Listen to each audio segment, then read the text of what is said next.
नमस्कार दोस्तों, peak PCS के इस वीडियो में आप लोगों का स्वागत है। उम्मीद करते हैं सभी लोग बढ़िया होंगे, सभी की तैयारी एकदम अच्छी चल रही होगी। तो डेली प्रैक्टिस की सीरीज में आप लोगों का स्वागत है। आज का हमारा जो टॉपिक हो जाएगा ये हो जाएगा साइंस का, ठीक है, विज्ञान का। इसमें हम लोग फिजिक्स, केमिस्ट्री, बायोलॉजी तीनों के प्रश्नों को देखेंगे और ये लेक्चर नंबर 22 हो जाएगा। और आज कितना 22 अगस्त भी है ना, जो कि ये सीरीज 1 अगस्त से चल रही है। तो देख लेते हैं साइंस के 10 क्वेश्चंस को आज के। तो इसका पहला प्रश्न क्या हो जाएगा कि निम्नलिखित में से कौन सी गैस जो है अक्रिय गैस है या निष्क्रिय गैस है। देखो, निष्क्रिय गैस को हम लोग अक्रिय गैस भी बोलते हैं, ठीक है, अक्रिय गैस बोलते हैं या फिर नोबल गैस बोलते हैं। नोबल गैस या अक्रिय या निष्क्रिय गैस की बात करें तो ऐसी गैसें क्या होती, इनकी एक्टिविटी, ठीक है, ये एक्टिव थोड़ा बहुत ज़्यादा कम होती हैं, ठीक है, ये थोड़ा सा एक्टिव कम होती हैं, कम अभिक्रियाशील होती हैं, इसलिए इनको अक्रिय या फिर निष्क्रिय गैसें बोल दिया जाता है, नोबल गैसें, ठीक है। तो कौन सी हो जाएगी? Option A nitrogen, option B oxygen, option C argon और ऑप्शन डी हाइड्रोजन।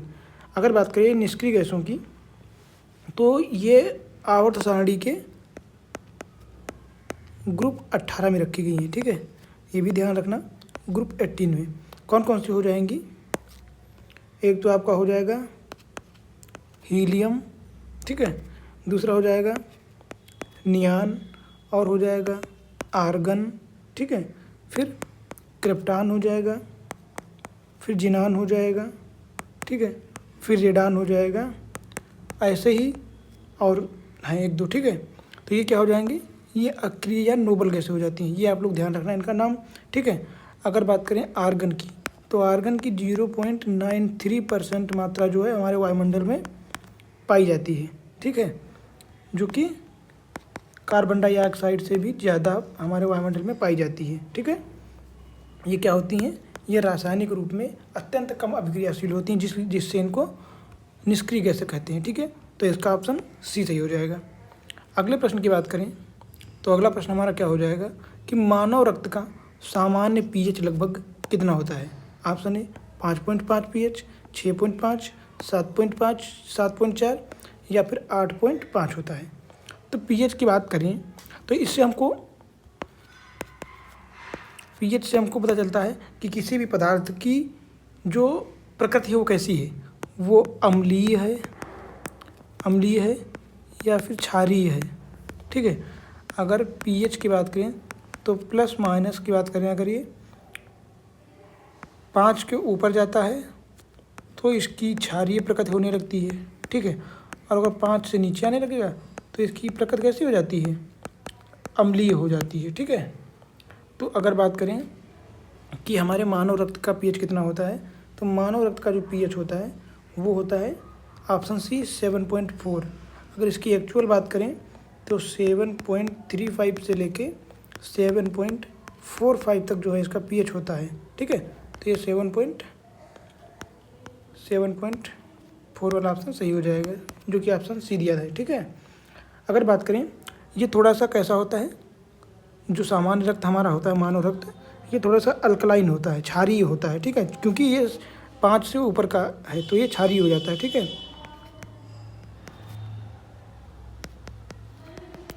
ये क्षारीय प्रकृति का होता है, ठीक है, तो ये भी ध्यान रखना थोड़ा सा।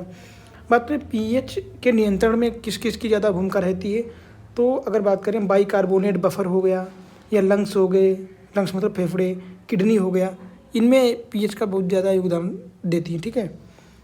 तो अगर बात करें कि अगर पीएच हमारे शरीर का, मानव शरीर का पीएच बहुत ज़्यादा डिसेबल है या ऊपर नीचे जा रहा है, ठीक है, या बहुत जल्दी बदलाव आ रहा है, तो हमारे शरीर को गंभीर खतरे होने की संभावना हो जाती है, ठीक है। फिर अगला प्रश्न क्या हो जाएगा हमारा कि निम्नलिखित में से विटामिन के प्रमुख कार्य क्या है? विटामिन के का प्रमुख कार्य क्या है? अगर हम बात करें विटामिन के का प्रमुख कार्य, ऑप्शन क्या दिया है कि दृष्टि से संबंधित, ऑप्शन बी रक्त का थक्का जमाना, ऑप्शन सी कैल्शियम अवशोषण में प्रत्यक्ष भूमिका नहीं है, ऊर्जा का उत्पादन। अगर बात करें विटामिन की तो ये ब्लड क्लॉटिंग के लिए जाना जाता है। काहे के लिए? ब्लड क्लॉटिंग, ठीक है, थक्का जमाने के लिए, रक्त का थक्का जमाने में ठीक है, तो इसका ऑप्शन तो बी नंबर हो जाएगा। पर इसकी अन्य बात करें तो अगर विटामिन के की कमी है आपके अंदर तो आपके अंदर रक्त का जो स्राव होगा वो ज़्यादा होगा। ठीक है, रक्त स्राव मतलब खून ज़्यादा बहेगा। ठीक है, थोड़ा सा कट जाओगे तब भी आपका ब्लड ही नहीं रुकेगा, बहता जाएगा बहुत टाइम के बाद होगा। अगर बात करें सोर्स की, विटामिन सी के सोर्स, तो ग्रीन वेजिटेबल खाओ, है ना, हरे पत्तेदार सब्जियां खाओ। ठीक है, तो इससे क्या होता है, इससे विटामिन के जो है इसकी कमी पूरी हो जाती है। ठीक है, अगले प्रश्न की बात करें तो क्या कहता है कि किस धातु को सामान्यतः द्रव अवस्था में पाई जाने वाली धातु माना जाता है। ठीक है, कि सामान्यतः द्रव अवस्था में पाई जाती है कौन सी धातु। ठीक है, सोडियम, पारा, एल्यूमिनियम या फिर तांबा। तो अगर इसकी बात करें तो ये ऑप्शन बी हो जाएगा। ठीक है, कमरे के तापमान पर जो है लिक्विड मेटल पाया जाता है। अगर पारे की बात करें, कमरे के नॉर्मल तापमान में ये द्रव अवस्था में पाया जाता है। ठीक है, द्रव अवस्था में पाया जाता है। अगर बात करें इसको डिनोट कैसे करते हैं तो है Hg से पारा को डिनोट करते हैं। ठीक है, अगर आप देखोगे जो पुराने थर्मामीटर डॉक्टर लोगों के पास पाए जाते थे, ठीक है, तो उसमें भी जो है थर्मामीटर्स में लगा होता था, उसमें पारे का ही प्रयोग किया जाता था। ठीक है, तो अगला प्रश्न क्या हो जाएगा हमारा कि डीएनए की डबल हेलिक्स संरचना का मॉडल किससे प्रस्तावित है, किसने प्रस्तावित किया है। ठीक है, डीएनए की डबल हेलिक्स संरचना, सबसे पहले हम देखेंगे डबल हेलिक्स संरचना होती क्या है। तो डबल हेलिक्स संरचना क्या होती है, मान लेते हैं ये हमारा क्या हो जाएगा, ये हो जाएगा सिंगल। ठीक है, पर इसी को डबल करना है तो ऐसे, ये इसके डबल हेलिक्स दोनों तरफ से।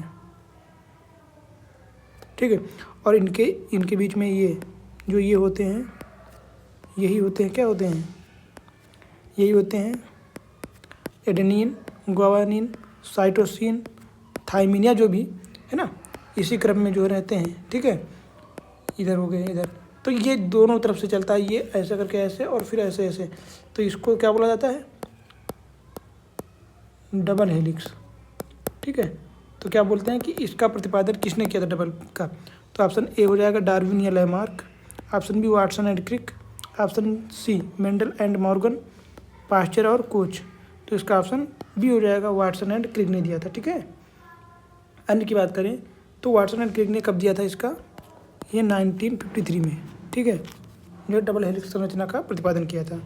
अगर बात करें कि इसकी, तो ये क्या होता है डीएनए में, डीएनए हमारी जेनेटिक इंफॉर्मेशन को अपने आप स्टोर रखता है। ठीक है,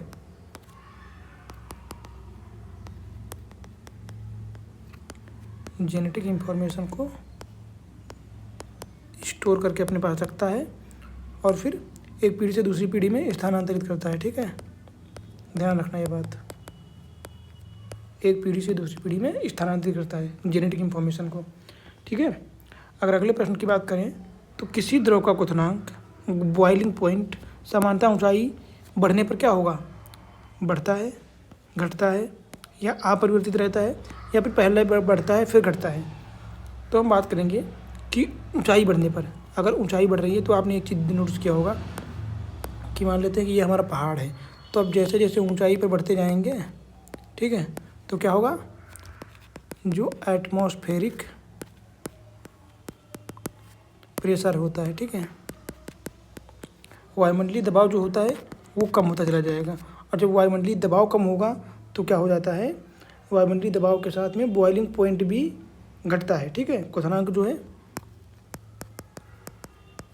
बॉइलिंग पॉइंट जब कम हो जाएगा तो यहाँ पे क्या हो जाएगा कि यहाँ पे पानी हो या फिर कोई भी चीज़ हो, वो उसका बॉइलिंग पॉइंट जब कम हो जाएगा तो कम तापमान पर भी, कम टेम्परेचर पर भी गर्म हो जाएगा या उबलने लगेगा।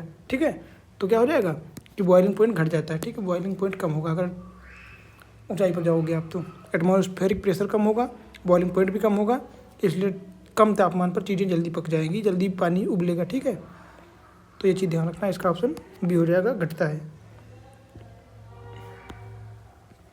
अगला क्वेश्चन हो जाएगा कि मानव शरीर में इंसुलिन का स्राव किससे होता है, ठीक है, किस ग्रंथि से इंसुलिन का स्राव होता है, अल्फा कोशिका से, बीटा सेल से, आरबीसी से या थायराइड सेल से। तो अगर बात करें इंसुलिन का स्राव जो होता है, तो इंसुलिन का स्राव कहाँ से होता है, अल्फा कोशिका, बीटा कोशिका या फिर कहाँ से होता है, तो ये पैंक्रियाज जो होती है, क्या होता है आपका, ठीक है, पैंक्रियाज में बीटा सेल्स होती है, ठीक है, तो वहाँ से इसका जो है स्राव होता है। अगर बात करें अल्फा कोशिकाओं से, तो अल्फा कोशिकाओं से क्या है, अल्फा कोशिकाओं से दूसरा हार्मोन निकलता है, ठीक है। अगर बात करें इंसुलिन की, तो ये क्या करता है, ये ब्लड में जो होता है ग्लूकोज की मात्रा को कम करता है, ठीक है, ब्लड में ग्लूकोज की मात्रा को कम करता है, ठीक है। अगर इंसुलिन की मात्रा जो होती है आप अभी प्रभावित या कम है, अगर ग्लूकोज की मात्रा कम है तो इससे डायबिटीज होने की भी संभावना बढ़ जाती है, ठीक है। अगर बात करें अल्फा कोशिकाओं से, तो यहाँ से कौन सा ग्लूकोगॉन हार्मोन स्रावित होता है, ठीक है, ये भी ध्यान रखना। अगले प्रश्न की बात करें कि मलेरिया का रोगजनक किस प्रकार का जीव है, मलेरिया बैक्टीरिया से होता है, वायरस से होता है, प्रोटोजोआ से होता है या फिर कवक से होता है, किससे होता है। तो अगर बात करें मलेरिया की, तो ये प्रोटोजोवन होता है, ठीक है, प्रोटोजोआ के कारण होता है। अगर बात करें किस प्रकार का, तो ये जो प्रोटोजोआ का या मलेरिया का रोगजनक होता है, तो इसकी बात करें तो उसका पैथोजन क्या होता है ना, क्या पैथोजन की बात करें तो प्लाज्मोडियम होता है, क्या होता है, प्लाज्मोडियम, ठीक है, प्लाज्मोडियम। अगर बात करें वेक्टर क्या होते हैं इनके, वेक्टर मतलब वाहक, जो एक जगह से दूसरी जगह पर इन बीमारियों को फैलाते हैं, ठीक है।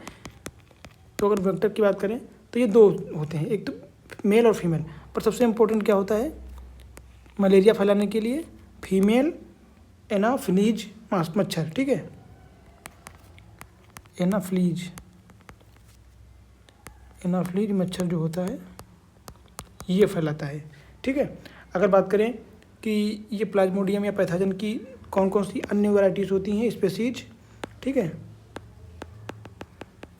स्पेसीज की बात करें तो एक तो प्लाज्मोडियम फाल्सीपेरम हो जाएगा, ठीक है, क्या हो जाएगा, फाल्सीपेरम। दूसरा प्लाज्मोडियम वाइवेक्स हो जाएगा, क्या, वाइवेक्स, पढ़ा भी होगा आपने, ये क्वेश्चन आपने देखा होगा लास्ट टाइम पीसीएस में पूछा गया था, ठीक है, कि प्लाज्मोडियम फाल्सीपेरम हो गया, प्लाज्मोडियम वाइवेक्स, तो ध्यान रखना ये दोनों हैं स्पेसीज, ठीक है। अगले प्रश्न की बात करें तो मानव शरीर में यूरिया का जो निर्माण होता है वो कैसे होता है, ठीक है, या मुख्यतः कहाँ पर होता है। तो ऑप्शन क्या है आपका, गुर्दे, यकृत, फेफड़े या अग्न्याशय। तो यूरिया का निर्माण कहाँ पे होता है, हमारे यकृत में होता है, ठीक है, कहाँ पे, यकृत में। अमोनिया जो है लीवर में यूरिया साइकिल के द्वारा बनाया जाता है या बदल जाता है, फिर उसमें यूरिया बनता है, ठीक है।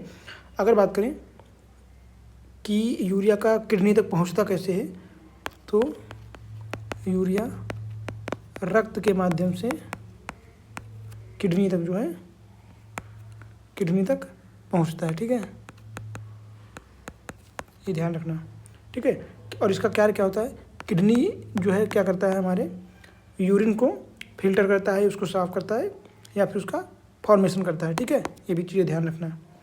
फिर अगले प्रश्न की बात करें कि निम्नलिखित में से कौन सा नवीकरणीय ऊर्जा का स्रोत है। नवीकरणीय ऊर्जा मतलब ऐसी ऊर्जा जिसका हम नवीकरण कर सकते हैं या ख़त्म नहीं होती है या दोबारा हम बना पाते हैं, ठीक है, वो हो जाएगा।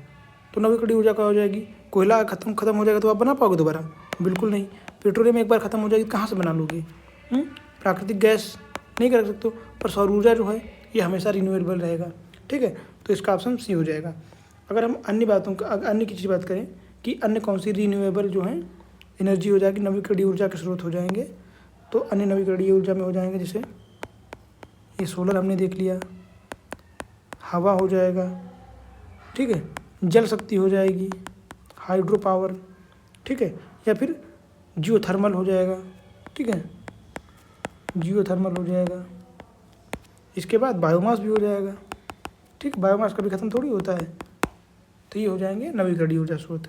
और अगर अन्य की बात करें, जैसे कोल हो गया, पेट्रोलियम हो गया, नेचुरल गैस हो गई,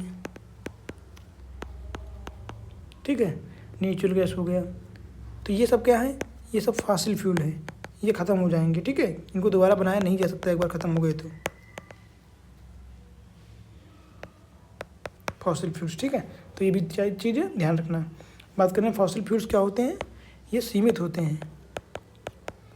होते हैं और गैर नवीकरणीय, इनको दोबारा बनाया नहीं जा सकता। ठीक है, तो ये भी चीज़ें ध्यान रखेंगे आप लोग। ठीक है, फिर अगले प्रश्न की बात करते हैं कि CRISPR-Cas9, ठीक है, CRISPR-Cas9 तकनीक मुख्यतः किससे संबंधित है?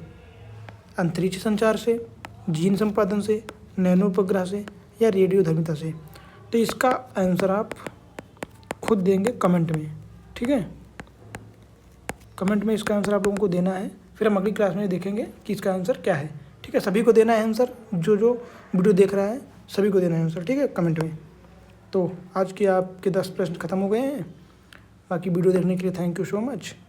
उम्मीद करते हैं वीडियो अच्छी लगी होगी, इससे कुछ ना कुछ आप लोगों को सीखने को मिला होगा। ठीक है, तो वीडियो को लाइक कर दीजिए, चैनल को सब्सक्राइब कर दीजिए और शेयर भी कर दीजिए। ठीक है, बाकी stay focused, stay consistent, achieve success. ठीक है, फिर मिलते हैं अगली वीडियो के साथ, अगले टॉपिक के साथ। Thank you so much.